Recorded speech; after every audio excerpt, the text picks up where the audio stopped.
A couple of weeks ago, students in Malaysia started to see a black ghostly figure roam in the halls within their school. The students started to tell their teachers, but no one believed them. But day after day, more and more students started to encounter this entity, and some of these students even had to be sent home as they started to become really sick, or they started to act very strange. Then one of the students actually caught this entity, or whatever it was, on camera. Now the teachers and the principal were getting very concerned, and they wanted to get to the bottom of this. So they started to patrol the halls to see what or who was causing this. And even some of these teachers saw this entity, and it scared them to death. Now the principal had no choice, he shut the school down. Now most of the adults at the time believed that this was just a very clever hoax, but some of the teachers disagreed. One of the teachers told reporters that he was holding one of the students in his arms after the student encountered this entity. Then all of a sudden the teacher felt extraordinarily heavy, and all throughout the day he felt like someone or something was holding onto the left side of his body, and this really scared him, and he started to pray. Now the principal decided to call all the Islamic religious leaders within the area in hopes that they would come and cleanse the school, and they agreed. Now while they were cleansing the school, the reporters outside started to hear very loud screaming, making them wonder what the heck was going on in there.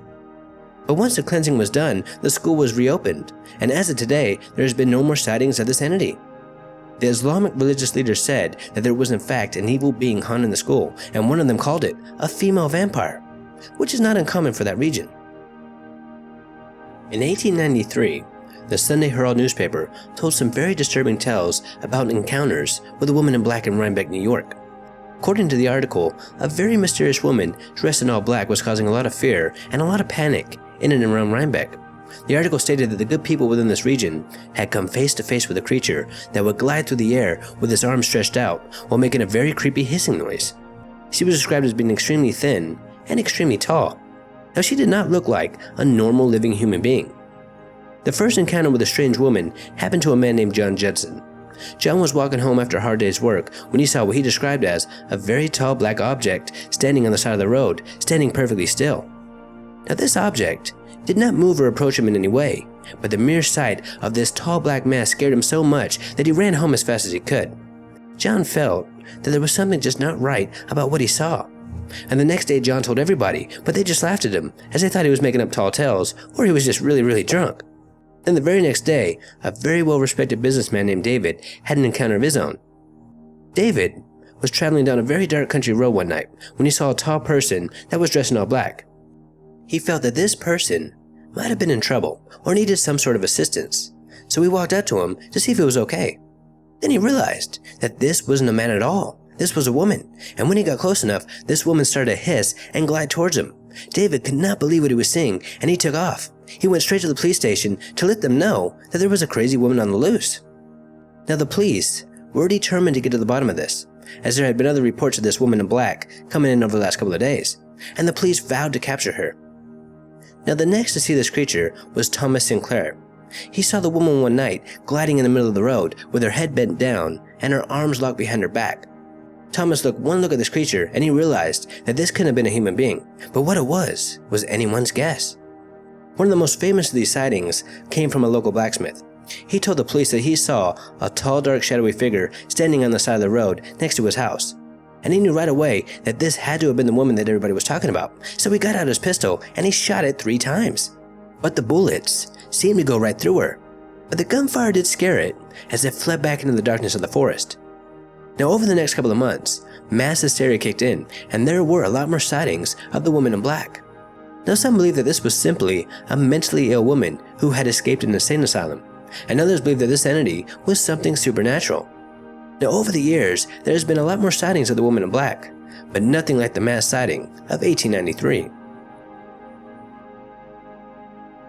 In 1855, the townsfolk of southern Devon, England, noticed some very strange tracks in the snow in the early morning after a snowstorm. The early risers were the first to find these strange, hoof-shaped prints in the snow, and they couldn't believe what they were observing. They were just so bizarre. Soon, everybody from the town was informed about these strange tracks, and they started to follow them, hoping that it would lead to the animal in question. Now these tracks continued in a near-perfect straight line. If a house was in the way, the tracks would be on the roof. In one case, the track stopped in front of a 14-foot wall, but to their surprise, the tracks reappeared on the other side, as if whatever this was able to jump it or go right through the wall. Then the tracks stopped at a river, and yet again, they reappeared on the other side, making them believe that this creature was able to walk on water, as no animal would have been able to penetrate this part of the river, especially on a freezing cold night. Now these tracks went on for hundreds of miles, and they got very famous very fast, and everybody came flocking to see them. Scientists and naturalists were determined to get to the bottom of this, but they never could. Now whatever made these tracks seemed to have hooves, and it must have walked upright. Now since the greatest scientific minds of that time could not determine what caused this, the people were really scared, and they came to the conclusion that the devil must have made them, and the churches were packed. But not everybody believed that this was the work of the devil. Some believed that these tracks were caused by an escaped kangaroo. Others believed that badgers were to blame. But in the end, none of these theories added up, as no known animal could have made these tracks. Now throughout the world, there are very similar cases being reported to this very day, making scientists believe that this event did happen, but it was caused by some sort of unknown natural phenomena that occurs during a thunderstorm. Now I come across a lot of very creepy ghost sightings, but what happened after Japan's 2011 tsunami might just take the cake. A student in Japan looking for proof of life after death decided to interview dozens of taxicab drivers after hearing some very disturbing tales. Now this tsunami that happened in Japan was responsible for thousands of deaths, and not too long after this tragic incident, people started to come face to face with ghosts, especially taxicab drivers. One driver said that he picked up a young man, probably in his early 20s, and he asked this man where he would like to go. And when they arrived to his destination, this man was no longer in the back seat, he just vanished. Another driver told the Japanese student that he had just recently picked up a young woman, and she told him that she wanted to go to an area that was now deserted. So the driver told her that this area was no longer accessible. Then she asked him if she was dead. The driver was shocked, and when he turned around to look at her, she was gone.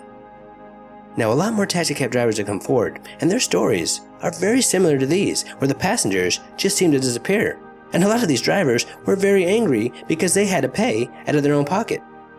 Now also, after the 2004 Indian Ocean tsunami, taxicab drivers throughout that region also had very strange encounters where the passengers would just vanish, making us wonder, are spirits or ghosts drawn to taxicabs? Now the Japanese student who stumbled upon these stories believed that they are.